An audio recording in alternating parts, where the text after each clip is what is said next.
ইমাম হুসাইন আলাইহিস সালাম থেকে বর্ণিত হাদিস পাক। ইমাম হুসাইন আলাইহিস সালাম কোন শিয়া কিতাবে নয়, আমাদের সুন্নি কিতাবে। ইমাম আহমদ বিন হাম্বল ফজাইলুস সাহাবা কিতাবের মধ্যে দ্বিতীয় খণ্ড পৃষ্ঠা নম্বর 149 হাদিস নম্বর 1154 এবং মুল্লা আলী কারি হানফি রহমতুল্লাহ আলাই তানার কিতাব মিরকাত সারা মিসকাত শরীফের সারার মধ্যে। আর মিসকাত শরীফ কি কিতাব? সমস্ত মৌলবীকে প্রথম যেই হাদিসের কিতাব পড়ানো হয় সেই কিতাব। সেই কিতাবের সারাতে মুল্লা আলী কারি হানফি রহমতুল্লাহ আলাই লিখেছেন খণ্ড নম্বর 5 পৃষ্ঠা নম্বর 604 এবং ইমাম তিবরি তানার লেখা কিতাব জাখায়রুল উকবা খণ্ড পৃষ্ঠা নম্বর 19 এবং আল্লামা মুফতি আজম কুস্তুনতুনিয়া হানফি রহমতুল্লাহ আলাই ইয়া নবিউল মাওয়াদ্দাত খণ্ড নম্বর 2 পৃষ্ঠা নম্বর 117 মধ্যে লিখছেন আনির রবি। তার আগে বলি যে এই হাদিসের পুরো সনদ সহি।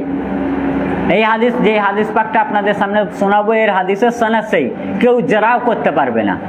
কি বলছে? আনির রবি ইবনে মুনজির আন আবি, হযরত রবি ইবনে মুনজির নিজের পিতা থেকে বর্ণনা করেন, উনি বলেন ক্বালা কানা হুসাইন ইবনে আলী আলাইহিস সালাম, যে হুসাইন ইবনে আলী আলাইহিস সালামকে বলতেন, ইয়াকুলু তিনি বলতেন, মান দাআতা আইনাহু ফিনা দামআতান, যে বলতেন যে ব্যক্তি আমার জন্য চোখ থেকে পানি বার করে, আও কাতারাত আইনাহু অথবা এক ফোঁটা পরে, ওয়াফিনা কাতরাতান আসওয়াহুল্লাহু আযজা ওয়া জাল্লাল জান্নাহ, যে ইমাম হুসাইন আলাইহিস সালাম বলছেন যদি কোনো ব্যক্তি আমার জন্য চোখ থেকে পানি বার করে বা কন্দন করে বা এক ফোঁটাও চোখ থেকে পানি বার করে, আমার কারবালার কথা স্মরণ করে, তো আল্লাহ তাবারক তাআলা সেই এক ফোঁটা চোখে পানি বার করা সব জান্নাত আতা করবে।